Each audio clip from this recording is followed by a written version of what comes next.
नमस्कार सभी को। आज हमारे इंडियन पॉलिटी सीरीज का 36th डे है और आज का जो टॉपिक है वो है काउंसिल ऑफ मिनिस्टर और that is central council of ministers.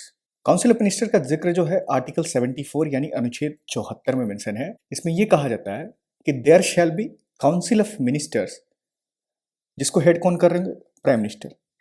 There shall be council of minister with the prime minister at the head to aid and advise the president. और फिर ये एड एंड एडवाइस के बाद president shall act according the advice. तो article 74 में जिक्र है council of ministers का, जो कि हेड करते हैं हमारे देश के प्रधानमंत्री यानी Narendra Modi ji, to aid and advise president and that president shall act according to the aid and advise. शुरुआत में इसमें कुछ भी मेंशन नहीं था। 42nd अमेंडमेंट होता है 1976 में।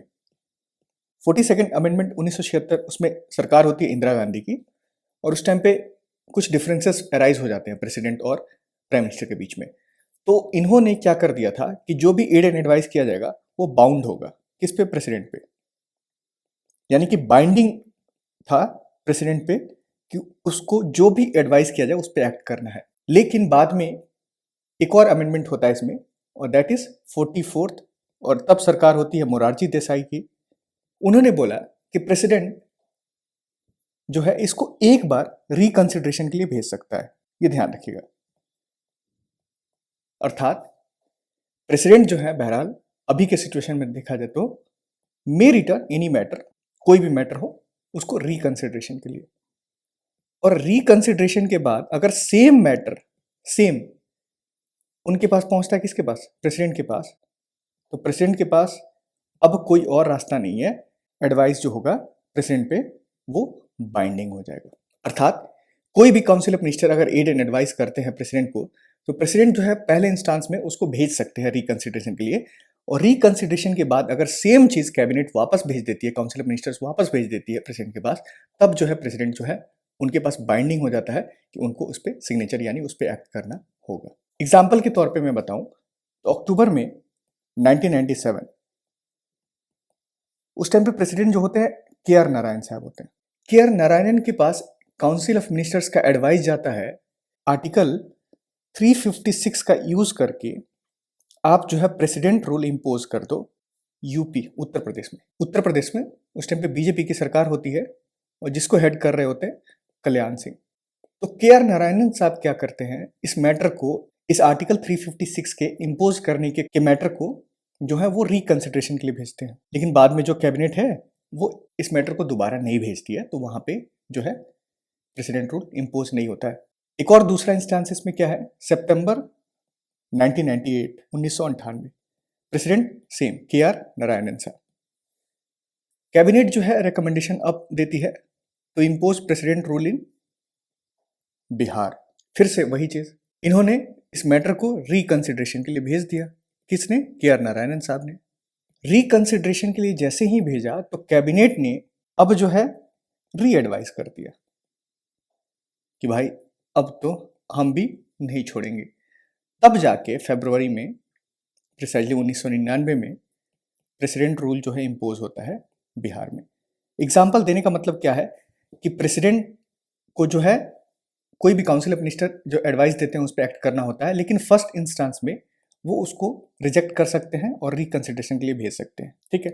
दूसरे केस में जो है सारी चीजें क्या होता है कि उनको जो है अब बाइंडिंग हो जाते हैं कि अब उनको एक्ट करना ही होगा। अगर सेम एडवाइस जो है उनके पास जाता है या फिर कुछ बदलाव करके जाए, कोई भी मैटर नहीं करता। कुछ चीजें याद रखने आपको। 1971 में, 1971 में सुप्रीम कोर्ट ने ये कहा, even after the dissolution of Lok Sabha, जैसे कोई लोकसभा है उसको डिसॉल्व कर दिया गया है, तो council of ministers does not cease to hold office. Council of minister जब तक नए इलेक्शन नहीं हो गया, नए लोकसभा नहीं बन गया है, तो काउंसिल ऑफ मिनिस्टर ऐसा नहीं मानेंगे कि वो है ही नहीं। आर्टिकल 74 जो है मैंडेटरी है, और मैंडेटरी इस वजह से है कि प्रेसिडेंट को अगर कोई भी फंक्शन, कोई भी काम करना हो तो उनको एड एंड एडवाइस लेना ही पड़ेगा। किसका? काउंसिल ऑफ मिनिस्टर का। कहने का मतलब ये हुआ, सुप्रीम कोर्ट ये कहती है, any exercise of executive power without aid and advice of council of minister, उसको हम क्या मानेंगे?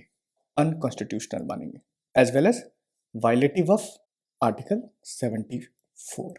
ये भी ध्यान रखिएगा। अगेन इन 1974, 1974 में सुप्रीम कोर्ट ये कहती है wherever the constitution requires the satisfaction of president, जब भी कोई अगर मैटर आ जाए जिसमें लिखा हो प्रोविजन में, संविधान में, सेटिस्फैक्शन ऑफ द प्रेसिडेंट, तो यहाँ पे कोई पर्सनल सेटिस्फैक्शन नहीं है किसका, प्रेसिडेंट का।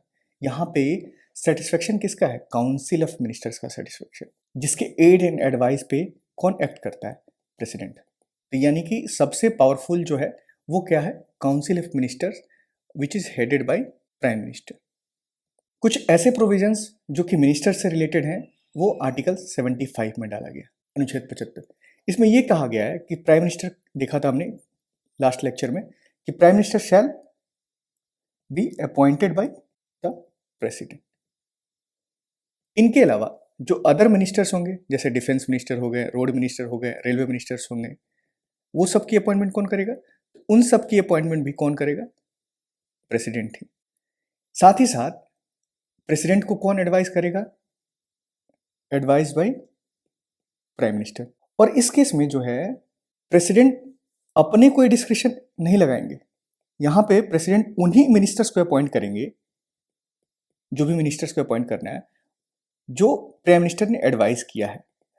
ऐसा नहीं कि कल को उनको मन करे कि अपना कोई चाहता है उसको मिनिस्टर बना देते हैं, ऐसा नहीं है। जो प्राइम मिनिस्टर एडवाइस करेंगे कि इनको मिनिस्टर बनाइए, उनको ही मिनिस्टर बनाया जा सकता है। बाद में ये जो मिनिस्टर्स का प्रोविजन है उसमें एक अमेंडमेंट किया जाता है जिसको कहते हैं 91st अमेंडमेंट एक्ट ऑफ 2003 में। और इसमें यह कहा गया है the total number of ministers including, word याद रखिएगा, इंक्लूडिंग प्राइम मिनिस्टर, जितने भी मिनिस्टर्स होंगे including prime minister in the council of minister shall not exceed how much, 15% of total strength of Lok Sabha. जितने भी मिनिस्टर्स हैं उनकी अपॉइंटमेंट प्रेसिडेंट द्वारा किया जाता है और प्राइम मिनिस्टर के एडवाइस के बाद ही वो उनको अपॉइंट करते हैं। बाद में 91st अमेंडमेंट एक्ट होता है 2003 में। इसमें यह कहा गया कि टोटल नंबर ऑफ मिनिस्टर्स जो होंगे including prime minister in council of minister shall not exceed in any case 15% of total strength of Lok Sabha, यानी कि 543 का 15% निकालना है, इससे ज़्यादा नहीं होना चाहिए। ये आपको 81 के आसपास होगा, 54 और 27, ठीक है, 54 27 81 के आसपास होगा, ठीक है, इससे एक्सीड नहीं होना चाहिए। ये कहा गया था 91st अमेंडमेंट एक्ट ऑफ 2003। ये जो अमेंडमेंट है 91st अमेंडमेंट एक्ट 2003, इसमें यह भी कहा गया है कि किसी भी पर्सन को अगर डिस्क्वालीफाई किया जाता है ऑन ग्राउंड्स ऑफ डिफेक्शन, जो कि देखा था हमने शेड्यूल 10 ऑफ इंडियन कॉन्स्टिट्यूशन में मेंशन है, ये 1985 में एंटी डिफेक्शन लॉ लेकर आया गया। तो जिस भी पर्सन को डिस्क्वालीफाई कर दिया गया है वो मिनिस्टर भी नहीं बन सकता है।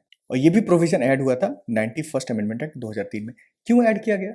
क्योंकि हमारे पास प्रोविजन है, हमारे संविधान में प्रोविजन है कि कोई भी मेंबर ऑफ पार्लियामेंट ना है, जैसे कि हमारा लोकसभा है और राज्यसभा है, आप इसके मेंबर नहीं हो, आप इसके भी मेंबर नहीं हो, बट फिर भी आप 6 महीने के लिए, 6 मंथ्स के लिए आप मिनिस्टर भी बन सकते हो और प्राइम मिनिस्टर भी बन सकते हो।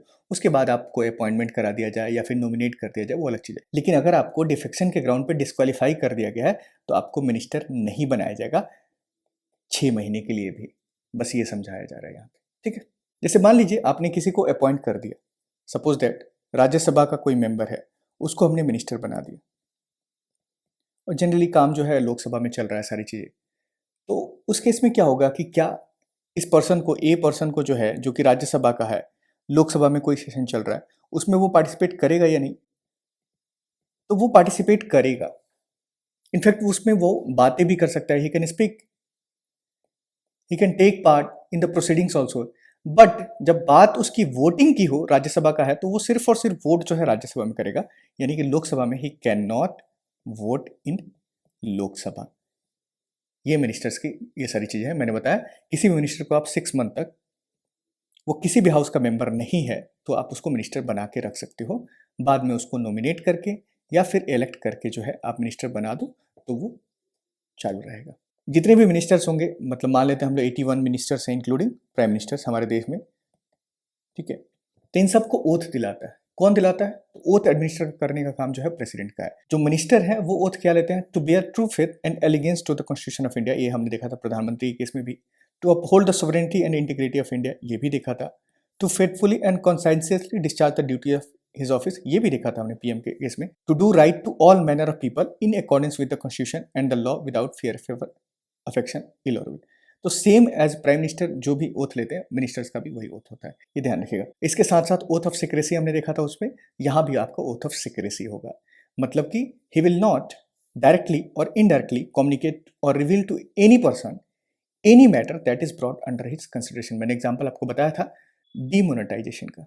सपोज दैट डीमोनेटाइजेशन सिक्रेसी में अमित शाह को पता चल गया, तो अमित शाह ने अपने बेटे को बता दिया, उसके बेटे ने अपने जो है दोस्त यार हैं एबीसी उनको बता दिया, इस तरह से इन्फॉर्मेशन जो है स्प्रेड होता गया। तो ये क्या है, सीक्रेट इन्फॉर्मेशन को आपने लीक कर दिया उससे पहले ही, ठीक है। तो ये सारी चीज़ें ध्यान रखना होता है मिनिस्टर्स को और प्राइम मिनिस्टर्स को। जाहिर सी बात है, आपको इतना बड़ा पोस्ट मिला है मिनिस्टर्स का, तो कुछ तो रिस्पॉन्सिबिलिटी होती होगी। तो आर्टिकल 75 में सिंपल कहा गया है that the council of ministers COM is collectively responsible to Lok Sabha. मतलब कि जितने भी मिनिस्टर्स हैं, 81 मिनिस्टर्स हैं, 81 हम मान के चल रहे हैं, ठीक है, 81 मिनिस्टर्स हैं, उनकी ज्वाइंट रिस्पॉन्सिबिलिटी होती है, उनकी कलेक्टिव रिस्पॉन्सिबिलिटी होती है, किसके तहत, लोकसभा की तरफ। So they work as a team, वो टीम जो स्विम भी करे साथ में और सिंक भी करे, जब डूबना हो तो साथ में डूबेंगे और जब तैरना हो तो साथ में तैरेंगे। मतलब कहने का मतलब ये सारी चीजें। जब भी अगर मान लीजिए लोकसभा जो है नो कॉन्फिडेंस मोशन पास कर देते हैं, नो कॉन्फिडेंस मोशन, उस केस में तो जितने भी काउंसिल ऑफ मिनिस्टर्स होंगे, ऑल द मिनिस्टर्स इंक्लूडिंग जो कि राज्यसभा से हो, जबकि नो कॉन्फिडेंस मोशन जो है लोकसभा का प्रक्रिया में उन सब सारी चीजों में पास होता है, तो जितने भी मिनिस्टर्स हैं, चाहे वो राज्यसभा के हो चाहे वो लोकसभा के हो, सबको रिजाइन करना पड़ता है। नो कॉन्फिडेंस मोशन के बारे में एक चीज और आपको ध्यान रखना है कि जब भी कोई नो कॉन्फिडेंस मोशन बिल लेकर आया जाता है, मोशन लेकर आया जाता है, तो उसमें सिग्नेचर चाहिए होता है। लोकसभा में कितने मेंबर का, 50 मेंबर्स का सिग्नेचर चाहिए होता है। नो कॉन्फिडेंस मोशन जो है उसके बारे में संविधान में कोई जिक्र नहीं है, ये rules of procedure of Lok Sabha में मेंशन है, देखिए, ठीक है, ध्यान रखें, कॉन्स्टिट्यूशन में इसको मेंशन नहीं किया गया है, rules of procedure of Lok Sabha में मेंशन है। कलेक्टिव रिस्पॉन्सिबिलिटी का ये मतलब हुआ कि जैसे कैबिनेट कोई डिसीजन लेती है डिमोनेटाइजेशन का, तो वो बाइंडिंग होता है ऑन ऑल कैबिनेट मिनिस्टर्स, कोई भी डिसीजन हो, इवन इफ कोई डिफरेंसेस अराइज हो रहा हो। सपोज दैट कि डिमोनेटाइजेशन जो है सारे मिनिस्टर को तो पसंद नहीं आया होगा, 81 मिनिस्टर्स हैं, तो जाहिर सी बात है सबको तो पसंद नहीं आया होगा ना। बाद में जब डिमोनेटाइजेशन हो गया 8 नवंबर को, कोई भी मिनिस्टर है अगर मान लीजिए वो डिसएग्री करते हैं, उस केस में क्या होगा, तो जैसे ही वो डिसएग्री करेंगे तो उनको या तो रिजाइन करना पड़ेगा या फिर पार्टी जो है उनको खुद डिसमिस करवा देगी उनके पोस्ट से। और ऐसा इतिहास में हुआ है।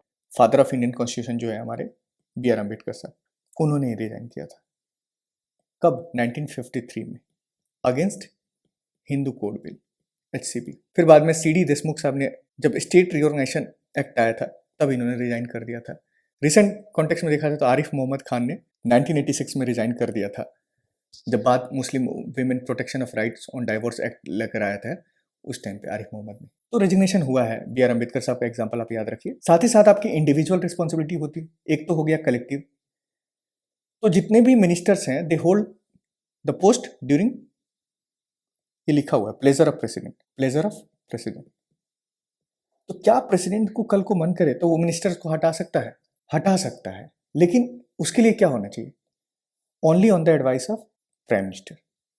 जैसे हमने देखा कि किसी की अपॉइंटमेंट करनी हो तो भी एडवाइस किसकी जरूरी है? प्राइम मिनिस्टर की। उस पर्सन को डिसमिस करना हो उसके पोस्ट से, तब भी एडवाइस किसकी चाहिए? प्राइम मिनिस्टर की। करता दोनों काम जो है प्रेसिडेंट है, बट एडवाइस किसका चाहिए? प्राइम मिनिस्टर का। आर्टिकल 77, आर्टिकल 77, आर्टिकल 76 जो है अटॉर्नी जनरल ऑफ इंडिया है, conduct of business of the government of India, ये आर्टिकल 77 में मेंशन है। इसमें ये कहा गया है कि जितने भी एग्जीक्यूटिव एक्शन होंगे किसके, गवर्नमेंट ऑफ इंडिया के, वो किसके नाम पे लिया जाएगा? प्रेसिडेंट के नाम पे। और इनका ऑथेंटिकेशन इस मैनर में किया जाएगा कि ये सारे काम जो है प्रेसिडेंट के हित में रख के ये सारी चीजें किया गया है। तो जितने भी एग्जीक्यूटिव एक्शन है गवर्नमेंट ऑफ इंडिया के, shall be express to be taken in the name of president, ये ध्यान रखिएगा। फर्दर जो भी ये सारी चीजें एक्शन आपने लिया है, उसका ऑथेंटिकेशन ये सारी चीजें होना चाहिए, क्योंकि बाद में फिर क्वेश्चन में ना अराइज हो कि भाई मुझे तो पता ही नहीं था कि मैं ये काम कर दिया, आपने आपने मेरे नाम पे ले लिया, ये सारी चीजें नहीं हो। उनको भी कम्युनिकेट कीजिए, उनको भी पता होना चाहिए सारी चीजें, तो वो कल को क्वेश्चन अराइज ना हो। President shall make rules for the more convenient transaction of the business of the government of India for the allocation among ministers of the said business. तो ये conduct of business of the government of India ये article 77 of constitution में mention है। देखा हमने council of ministers total 81 होते हैं, 15% से एक्सीड नहीं करना चाहिए। ये फीचर हमने देखा 91st कॉन्स्टिट्यूशनल अमेंडमेंट एक्ट 2003 में ये बाइंडिंग कर दिया गया कि इंक्लूडिंग प्राइम मिनिस्टर और मिनिस्टर्स जो है उनका स्ट्रेंथ लोकसभा के 15% से ज़्यादा एक्सीड नहीं होना चाहिए। तो काउंसिल ऑफ मिनिस्टर में कंपोजिशन क्या होता है? 3 कैटेगरीज होते हैं मिनिस्टर्स के।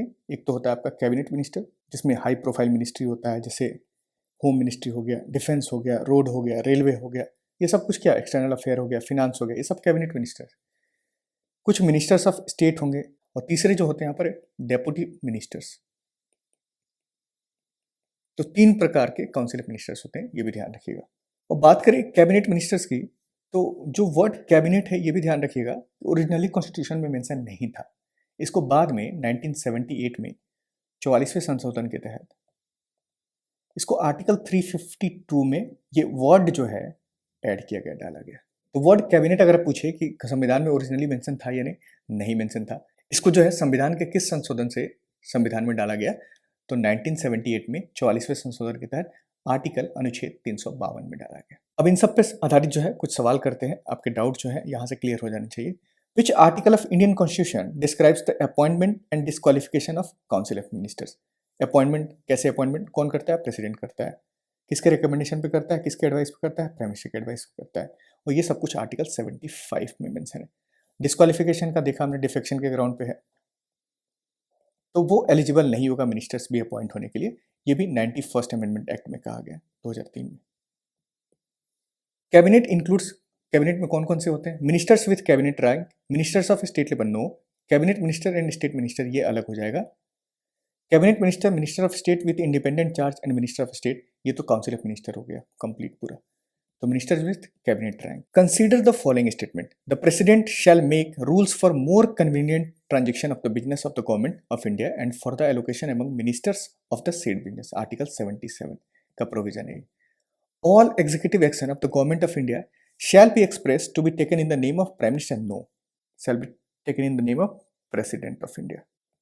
तो पहला सही, दूसरा गलत, यानी A only. A central minister who is not the member of any house can remain in the office for, he can remain in the office for 6 month. उस बीच में आप उनको इलेक्ट कर दो या फिर नॉमिनेट कर दो। अगर वो हो गए तो वेल एंड गुड, नहीं तो he will cease to hold the office, मतलब कि उनका जो समय काल है एज ए मिनिस्टर वो खत्म हो जाएगा। The council of minister is responsible to, they are collectively responsible to Lok Sabha. और ये कलेक्टिव रिस्पॉन्सिबिलिटी का फीचर जो है आर्टिकल 75 सब क्लॉज 3 में ये लिखा गया है, the council of ministers including prime minister shall be collectively responsible to the house of people. House of people, उसी हाउस ऑफ पीपल को हम क्या कहते हैं? Lok Sabha. Consider the following statements in the context of Indian constitution. The union council of minister shall be collectively responsible to the Lok Sabha, ये देखा हमने, सही है। Union minister shall hold office during the pleasure of the prime minister, no, union minister shall hold office during the pleasure of president। तो पहला सही है, दूसरा गलत। The council of ministers in the center shall be collectively responsible to the parliament, not parliament, Lok Sabha, यानी कि पहला गलत है। तो ऐसे क्वेश्चन में हमेशा पहले जो गलत है उसको, उस स्टेटमेंट को देखो, और आपको अगर आंसर मिल गया है तो निकल लो अपना, आगे पढ़ो भी मत एग्जाम में। वैसे आप प्रैक्टिस सेट लगा रहे हो तो बिल्कुल पढ़ो। तो ये गलत, ये गलत, ये गलत, तो हमें बाकी चीज़ों की पढ़ने की जरूरत भी नहीं है, फिर भी हम पढ़ते हैं। Union minister shall hold the office during the pleasure of the president of India, सही है। The prime minister shall communicate to the president about the proposal for legislature, ये आर्टिकल 78 में देखा था हमने लास्ट सेक्शन, लास्ट वीडियो में। तो ये भी सही है, 2 और 3। Which one of the following is not explicitly stated in the Constitution of India but followed as a convention? मतलब कि ये संविधान में मेंशन नहीं है बट इसको हम लोग फॉलो कर रहे हैं बहुत टाइम से। The finance minister is to be a member of the lower house, क्या ऐसा प्रोविजन है? नहीं। The prime minister has to resign if he loses the majority in the lower house, lower house यानी लोकसभा। देखते हैं आगे। All the parts of India are to be represented in the council of ministers, ऐसा कुछ provision है? नहीं। In the event of both the president and vice president demitting office simultaneously, मतलब कि इन्होंने अपना ऑफिस जो है एक साथ ही छोड़ दिया है, before the end of the tenure, दोनों का टेन्योर खत्म नहीं हुआ। The speaker of Lok Sabha, lower house यानी Lok Sabha of the parliament will officiate as the president. No, chief justice of India, उनके एब्सेंस में सीनियर मोस्ट जज ऑफ सुप्रीम कोर्ट। ये देखा था हमने प्रेसिडेंट के टॉपिक में।